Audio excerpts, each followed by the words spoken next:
अनचाहा विवाह में प्यार भाग 8। ज्योति कार में पीछे की सीट पर बैठी हुई थी। मम्मा, आपने ईशान के लिए गिफ्ट लिया क्या? ईशा पीछे बैठी ज्योति की बात सुनकर राघव की तरफ देखने लगती है, जो ज्योति की बात सुनकर मुस्कुरा रहा था। ईशा अपना सर पीछे घुमाकर हाँ मैं सर हिला देती है। हाँ बेटा, ईशान का गिफ्ट पीछे रखा हुआ है। आपकी मम्मा ऑफिस से आते वक्त लेकर आई थी।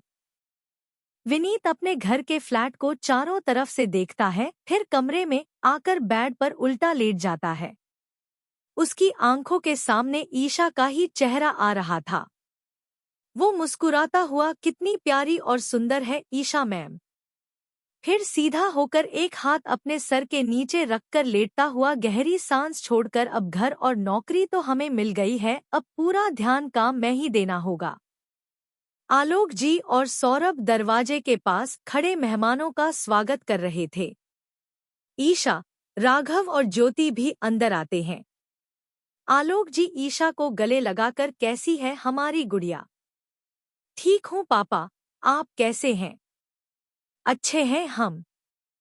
ज्योति आलोक जी की तरफ देखकर पैर छूकर, नमस्ते बड़े नाना जी। आलोक जी उसके गाल पर हाथ रखकर, ओह तो हमारी गुड़िया रानी भी आई है। ज्योति सौरभ जी के पैर छूकर, नमस्ते छोटे नानू। कैसी है ज्योति बिटिया? ठीक हूँ, ज्योति सर हिलाकर कहती है। उसकी मीठी आवाज सुनकर सब मुस्कुरा जाते हैं। ईशान ज्योति को देखकर उसकी तरफ आकर, ज्योति दीदी आपने कितनी देर लगा दी थी आने में? ईशान, हम क्या करें, मम्मा ही काम से लेट आई थी। फिर उन्हें तैयार होने में पूरे अच्छे खासे घंटे लगा था। ज्योति की बात सुनकर ईशा हैरानी से मुंह खोलकर उसकी तरफ देख रही थी। राघव और बाकी सब हंस रहे थे। ईशा उसकी तरफ देखकर, शैतान की बच्ची अपनी मम्मा के बारे में ऐसा कहता है। ईशा की बात सुनकर ज्योति उसे दांत दिखाकर ईशान के साथ खेलने के लिए भाग जाती है। ईशा राघव की तरफ देखकर, आपने ही इसे सर चढ़ा कर रखा है। अब क्या करें, बेटी है तो सर पर चढ़ाना अच्छा भी लगता है। राघव ईशा की तरफ देखकर कहता है। ईशा उसकी बात सुनकर सिर्फ मुस्कुरा जाती है। राहुल और जिया उन दोनों की तरफ आकर, अरे कितनी देर लगा दी आप दोनों ने आने में? जिया शिकायत करती हुई कहती है। ईशा उसकी साड़ी देखकर, वाह बहुत सुंदर लग रही है बर्थडे बॉय की मम्मा। जिया यह सुनकर मुस्कुरा जाती है। हाँ तो बर्थडे बॉय की बुआ भी कुछ कम नहीं लग रही है। दोनों एक दूसरे से खड़ी बातें करने लगती है। राघव और राहुल साथ में खंडे बातें कर रहे थे। राघव को अपने क्लाइंट और भी पार्टी में दिख गए तो राघव और राहुल दोनों वहां बातें करने लगते हैं। ईशान के गिफ्ट के लिए अलग ही टेबल बनी हुई थी, उसके लिए बहुत सारे गिफ्ट वहां आ गए थे। ज्योति ईशान की तरफ देखकर, ईशान तुम्हें तो बहुत सारे गिफ्ट मिले हैं इस बार। हम ईशान सिर्फ इतना ही कहता है। ईशान, ज्योति और ईशान के कुछ स्कूल दोस्त आए थे, सभी मिलकर खेलने में लगे हुए थे। ईशा सभी से मिलती है।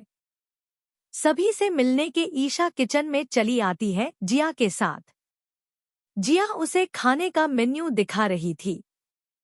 राहुल और राघव साथ में ही खड़े थे। राहुल का फोन बजता है। वो नंबर देखकर घबरा जाता है। उसके सर पर पसीना आने लगता है। राहुल राघव की तरफ देखकर, मैं आता हूँ 1 मिनट में।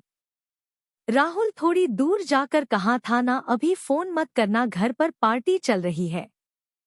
किसी को खबर हो गई हमारी बात की तो सोचो मैं क्या कहूँगा। हाँ बात हो गई, रुपयों का इंतजाम हो जाएगा कल शाम तक। तुम चिंता मत करो, मैं कुछ ना कुछ जुगाड़ कर लूंगा। इतना कहकर राहुल फोन काट कर पीछे मुड़ता है।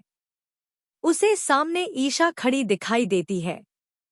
राहुल उसकी तरफ देखकर, तू यहाँ क्या कर रही है, चल पार्टी उधर चल रही है। इतना कहकर ईशा के कुछ बोलने से पहले ही राहुल वहां से चला जाता है।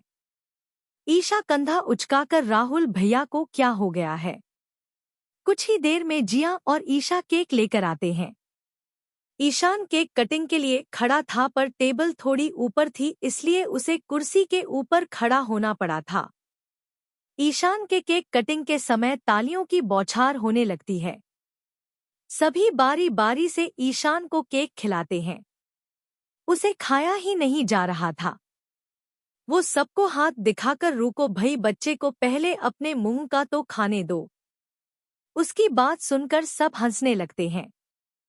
सभी मेहमानों का खाने का इंतजाम किया हुआ था। ईशा डाइनिंग टेबल पर बैठी पहले ज्योति और ईशान को खाना खिला रही थी। जिया उसकी तरफ आकर ईशुला, मैं इन दोनों को खिला देती हूँ, तुम भी खा लेना। ईशा ना, मैं सर हिलाकर तू बैठ मेरे पास, मैं इन दोनों खिला दूंगी। जिया ईशा के पास वाली कुर्सी पर बैठ जाती है। ईशा, हिमा कब घर आ रही इंडिया वापस? अगले ही महीने वो वापस इंडिया आ रही है जिया।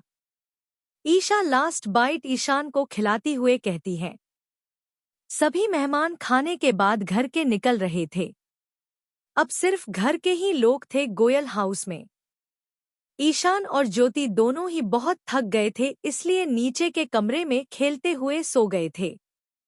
राघव ईशा की तरफ आकर, अब हमें भी निकलना चाहिए। ईशा, हाँ, मैं सर हिला देती है। फिर राघव की तरफ देखकर ज्योति नीचे कमरे में ही सो गई है। ठीक है, मैं उसे लेकर आता हूँ। ईशा उठकर जिया और बाकी सब की तरफ आकर, हम भी निकलते हैं। ज्योति को कल स्कूल जाना है और एक केस के सिलसिले में हमें भी कल बाहर जाना है। ठीक है, ध्यान से जाना तुम तीनों, आलोक जी कहते हैं। अगले भाग में कैसा लगा आज का भाग जरूर बताएं और मेरे चैनल को सब्सक्राइब जरूर करें। धन्यवाद।